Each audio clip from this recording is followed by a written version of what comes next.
नमस्कार। आज हम लोग डायनामिक मॉडल ऑफ पर्सनालिटी यानी आप देखें कि गत्यात्मक यानी गतिकी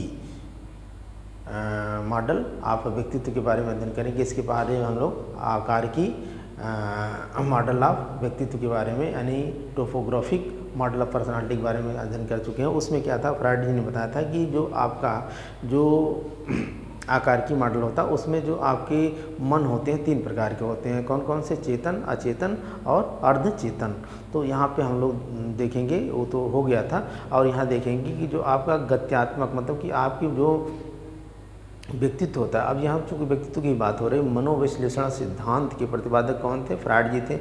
और फ्रायड जी ने बताया था कि जो आपका मन होता है बहुत चंचल होता है। मन को कंट्रोल करना बड़ा एक तरीके से कठिन होता है। मन को जीतना बहुत जो है संघर्ष करना होता है। मन के बीच जो जिन लोगों ने संतुलन बना लिया, ईडी को सुपर ईगो के बीच जिन्होंने समझे से बना लिया, वो व्यक्ति सफल होता है।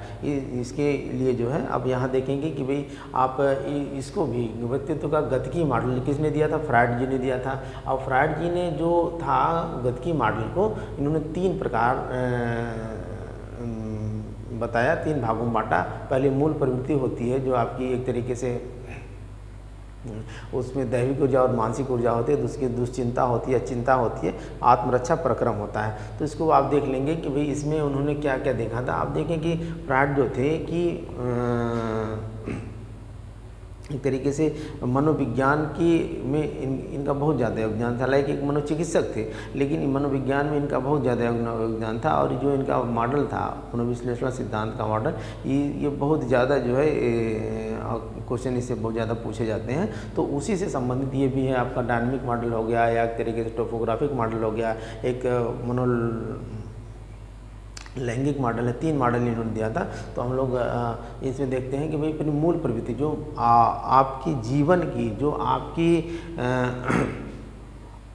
एक तरीके से आपका क्या लक्ष्य है जीवन का, उसके लिए मूल प्रवृत्तियाँ होती हैं, मूल इच्छाएं होती हैं, मूल कर्तव्य होते हैं। तो कौन कौन से होते हैं? उसके लिए 2 ऊर्जा आपको चाहिए, दैविक ऊर्जा चाहिए और मानसिक ऊर्जा चाहिए। दैविक ऊर्जा मतलब आपके शारीरिक से जो ऊर्जा होती है, आपके शरीर से जो आप कार्य करते हैं। दूसरा मानसिक ऊर्जा आपके मन से, आपके दिल से, दिमाग से जो ऊर्जा आप लगाते हैं। तो दोनों के बीच, दैविक ऊर्जा और मानसिक ऊर्जा के बीच में मध्यस्थता कौन करता है? ईड करता है, यानी ईदम करता है। अब ईदम को आप जानेंगे, ईदम प्रवृत्ति का होता है। तुरंत तत्काल किसी इच्छा की पूर्ति चाहता है, तुरंत किसी कार्य को करने के लिए वह चाहता है कि तुरंत वो कार्य हो जाए, तुरंत मुझे सफलता मिले, और तुरंत किसी चीज़ को लेना चाहता है। तुरंत एक तरीके से पार्श्विकता प्रवृत्ति का होता है। और इसको नियंत्रित कौन करता है? ईगो करता है। कौन करता है? ईगो। इसलिए मूल प्रवृत्ति को आंतरिक प्रणोद भी कहते हैं। कभी कोई क्वेश्चन आता है आंतरिक प्रणोद किसे कहते हैं? मूल प्रवृत्ति को कहते हैं। और जो आपकी दैविक ऊर्जा मानसिक ऊर्जा के बीच मध्यस्थता ईड करता है और नियंत्रित ईगो करता है। अब मूल प्रवृत्ति 2 प्रकार की होती है। कौन कौन से? एक जीवन मूल प्रवृत्ति और मृत्यु मूल प्रवृत्ति। आप देखेंगे कोई भी जीव हो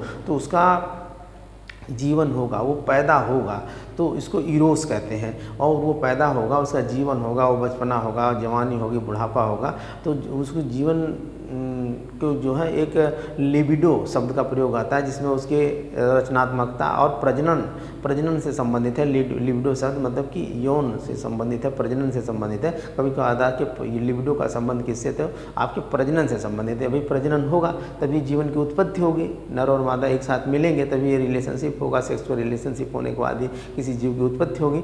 तो इस तरीके से जीवन मूल प्रवृत्ति को इरोस और का संबंध रचनात्मक प्रजनन क्रिया लिबिडो से आप समझ लेंगे। दूसरा है मृत्यु मूल प्रवृत्ति, जिसको थैनाटोस कहते हैं। इस प्रवृत्ति में क्या होता है कि किसी भी जीव का अंत भी एक दिन होना है। वो पैदा हुआ है तो उसका अंत भी होना है। उसकी तमाम उसकी इच्छाएं होती हैं तमाम, और इस तरीके से जैसे अहंकार की भावनाएं हो गई, या आत्महत्या की हो गई, या किसी जलन की भावना हो गई, किसी के प्रति नफरत की भावना हो गई, किसी को दबाना, मारना, कुचलना, इस तरीके से जो भावना होती है।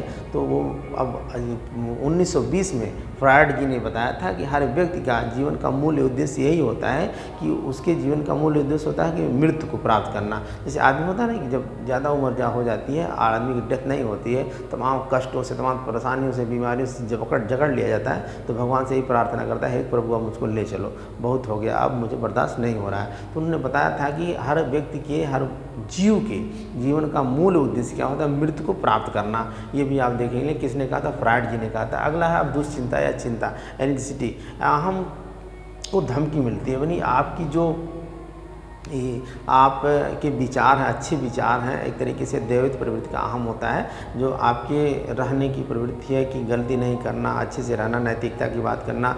तो यहाँ पे जो है उसको धमकी मिलती है। तो जब धमकी मिलेगी, आप अच्छे से रह रहे हैं, आपको धमकी मिल रही है, तो आपको क्या होगी? चिंता होगी। और तो ये भी 3 प्रकार के, वास्तविक दुश्चिंता, तंत्र के तात्विक दुश्चिंता और नैतिक दुश्चिंता। तो वास्तविक दुश्चिंता का संबंध जो है, जैसे बाह्य वातावरण से जब आप प्रभावित होते हैं, जैसे मान लीजिए आप रास्ते में जा रहे हैं और कोई गाड़ी लेके एकदम सीधे आपके सामने आ रहा है, देख करके आप डर जाएंगे। सांप आपके सामने आ गया, आप देख के डर जाएंगे, तो उसको वास्तविक दुश्चिंता कहते हैं। वस्तुनिष्ठ दुश्चिंता भी इसको कहते हैं। तंत्र का तात्विक दुश्चिंता, इसमें जो है इदम के द्वारा अहम को धमकी मिलती है। भाई अहम तो अच्छे प्रवृत्ति का होता है, लेकिन इदम जो होता है पाशु प्रवृत्ति का होता है, तो उसके द्वारा जो है अहम को धमकी मिलती है। नहीं, तुम ये काम करो, तुम चोरी करो, तुम गलत करो, किसी से ईर्ष्या करो, है ना।